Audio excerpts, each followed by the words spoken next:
अस्सलाम वालेकुम, मैं सबिया नजीर। आज हम पढ़ेंगे क्लास 8 की साइंस से लिया गया एक चैप्टर जिसका नाम है माइक्रो ऑर्गेनिजम्स। तो बच्चों देखते हैं माइक्रो ऑर्गेनिजम्स किसे कहते हैं। माइक्रो का मतलब होता है very small, very very small, और ऑर्गेनिजम्स कहते हैं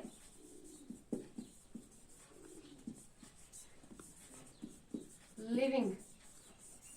तो लिविंग ऑर्गेनिज्म जो बहुत ज्यादा छोटे हों, बहुत ज्यादा छोटे हों, जो हमें अपनी खुली आंखों से नजर ना आए, उन्हें कहते हैं माइक्रो ऑर्गेनिजम्स। तो माइक्रो ऑर्गेनिजम्स वो ऑर्गेनिजम्स होते हैं जो हमें अपनी खुली आंखों से नजर बिल्कुल भी नहीं आते। तो हम उन्हें देखते कैसे हैं? हमें उसके लिए चाहिए होता है एक माइक्रोस्कोप। चूंकि माइक्रोस्कोप में बहुत सारे लेंसेज लगे होते हैं, तो उस वजह से जो माइक्रो ऑर्गेनिज्म हम माइक्रोस्कोप के जरिए देखेंगे तो उसका साइज जो है वो हमें थोड़ा बड़ा नजर आता है। तो इसके जरिए हम ऑर्गेनिज्म का पता लगा लेते हैं, चाहे वो बैक्टीरिया है, प्रोटोजोआ है, वायरस है, जो भी कोई माइक्रो ऑर्गेनिज्म है वो हमें माइक्रोस्कोप के जरिए नजर आ जाता है। तो माइक्रो ऑर्गेनिजम्स जो है वो हर जगह, हर क्लाइमेट, हर टेम्परेचर में पाए जाते हैं। चाहे ठंड हो, चाहे गर्मी हो, चाहे खुश्की हो, चाहे वेट एरिया हो, तो हर जगह पे माइक्रो ऑर्गेनिजम्स जो हैं वो हमें मिल सकते हैं, यानी कि हर जगह पे माइक्रो ऑर्गेनिजम्स पाए जाते हैं। अगर हम अपने इर्द गिर्द भी देखेंगे, हमारे कपड़ों पे, हमारे हाथों पे भी माइक्रो ऑर्गेनिजम्स जो हैं वो हो सकते हैं। तो माइक्रो ऑर्गेनिज्म जो है इनकी 5 कैटेगरीज हैं। तो देखते हैं माइक्रो ऑर्गेनिजम्स की कैटेगरीज। सबसे पहले है बैक्टीरिया, उसके बाद है एल्गे,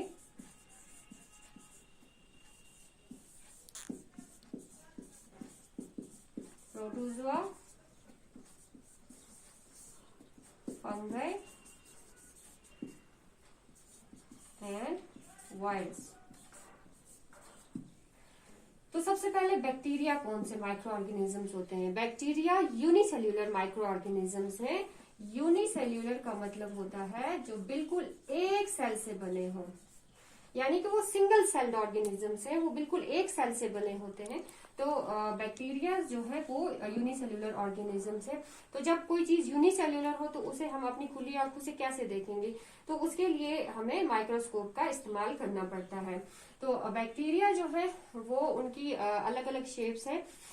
वो स्फेरिकल भी होते हैं, वो रॉड शेप्ड भी होते हैं, यानी कि बैक्टीरिया जो है उनकी अलग अलग शक्लें होती हैं। तो बैक्टीरिया जो है वो हमारे लिए फायदेमंद भी है और हमारे लिए नुकसानदेह भी है।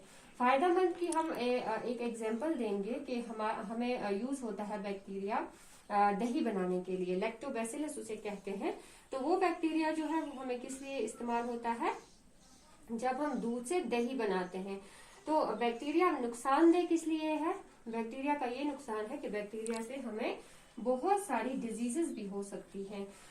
फॉर एग्जाम्पल कोई भी डिजीज जैसे कि ट्यूबरक्लोसिस है, वो भी बैक्टीरिया की वजह से होती है। तो बैक्टीरिया जो है वो हार्मफुल भी है एज वेल एज यूजफुल भी होते हैं। तो नेक्स्ट कैटेगरी जो है वो है एल्गे।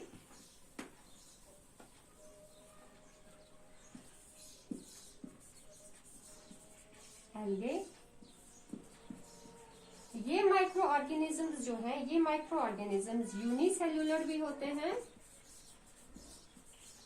और मल्टी सेल्यूलर भी, यानी कि एल्गे जो है वो यूनिसेल्यूलर भी हो सकते हैं या फिर मल्टी सेल्यूलर भी हो सकते हैं। यूनिसेल्यूलर का मतलब है या तो वो सिंगल सेल्ड ऑर्गेनिज्म होंगे और या फिर मल्टी सेल्यूलर, यानी कि बहुत सारे सेल से बने होंगे। एल्गे जो होते हैं इनकी खासियत ये है कि ये प्लांट लाइक है। प्लांट लाइक का मतलब ये है कि एल्गे में क्लोरोफिल पाया जाता है। जैसा कि आप जानते हैं कि क्लोरोफिल इस्तेमाल होता है, ये ग्रीन पिगमेंट है और ये इस्तेमाल होता है किसके लिए? फूड बनाने के लिए। प्लांट्स जो हैं क्लोरोफिल को इस्तेमाल करते हैं फूड बनाने के लिए। तो ऐसे ही एल्गे भी जो है वो क्लोरोफिल को इस्तेमाल करते हैं फूड बनाने के लिए। और एल्गे जो है वो ऑटोट्रॉपिक है, ऑटोट्रॉपिक इन न्यूट्रिशन, यानी कि वो अपना खाना खुद बनाते हैं। चूंकि उनमें क्लोरोफिल होता है तो वो अपना खाना जो है वो खुद बनाते हैं। तो एल्गे में सेल वॉल भी प्रेजेंट होती है, जैसे कि प्लांट सेल में होती है, ऐसे ही एल्गे में भी सेल वॉल प्रेजेंट होती है। उसके बाद है फंगाई। ये माइक्रो ऑर्गेनिजम्स जो होते हैं ये नॉन क्लोरोफिलस होते हैं, यानी कि इनमें क्लोरोफिल बिल्कुल भी नहीं होता और ये अपना खाना खुद नहीं बनाते। ये हेटेरोट्रॉपिक न्यूट्रिशन है इनका, यानी कि ये डिपेंडेंट है दूसरे ऑर्गेनिजम्स पे। तो फंगस की एक एग्जांपल मैं आपको दूंगी, जैसे कि ब्रेड मोल्ड है। ब्रेड मोल्ड, आप किसी जगह पे ब्रेड रखते हैं तो अगर बहुत दिन वो ब्रेड उसी जगह पे उस अलमीरा में या किसी और ऐसी जगह में रहती है तो उसके ऊपर वो ग्रीनिश जैसी वो लेयर जैसी चढ़ जाती है, उसे फंगस कहते हैं। तो ये माइक्रो ऑर्गेनिज्म, ये फंगस जो है ये ब्रेड के ऊपर हमें दिखाई देता है। ये कॉलोनीज में भी पाए जाते हैं फंगस। उसके बाद है वायरस।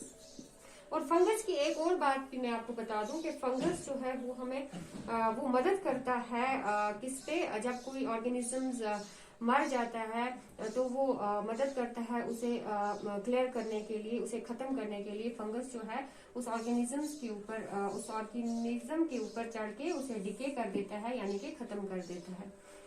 तो वायरसेस, यहाँ पे मैं लिखूंगी वायरस। वायरस की क्या खासियत है कि वायरस जो है वो लिविंग ऑर्गेनिज्म और नॉन लिविंग ऑर्गेनिज्म के दरमियान में आता है। इसका ये मतलब है कि वायरस जो है जब वो बाहर होता है तो वो नॉन लिविंग होता है, नॉन लिविंग। और वायरस को हमेशा एक होस्ट चाहिए होता है। जब वो किसी लिविंग ऑर्गेनिज्म की बॉडी में चला जाता है तो वायरस जो है वो एक्टिव हो जाता है और लिविंग बन जाता है। यानी कि जब ये बाहर होता है किसी जगह पे तो ये नॉन लिविंग होता है, और जब ये किसी ऑर्गेनिज्म की बॉडी के ऊपर जाता है तो ये लिविंग बन जाता है। तो वायरस जो है, जैसे कि मैं आपको एग्जांपल दूंगी, आजकल काफी फैला हुआ है कोरोना वायरस, ये काफी ज्यादा खतरनाक है।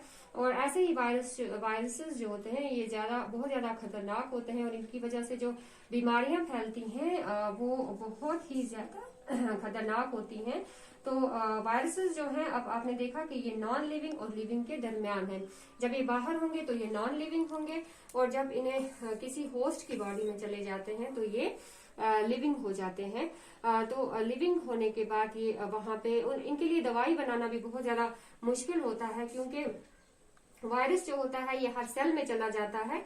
तो जब हम कोई भी मेडिसिन बनाएंगे उस वायरस को खत्म करने के लिए, तो हो सकता है कि वो सेल को भी डैमेज कर दे। इसलिए वायरसेस की जो मेडिसिन होती हैं वो बनानी बहुत ज्यादा मुश्किल भी होती हैं।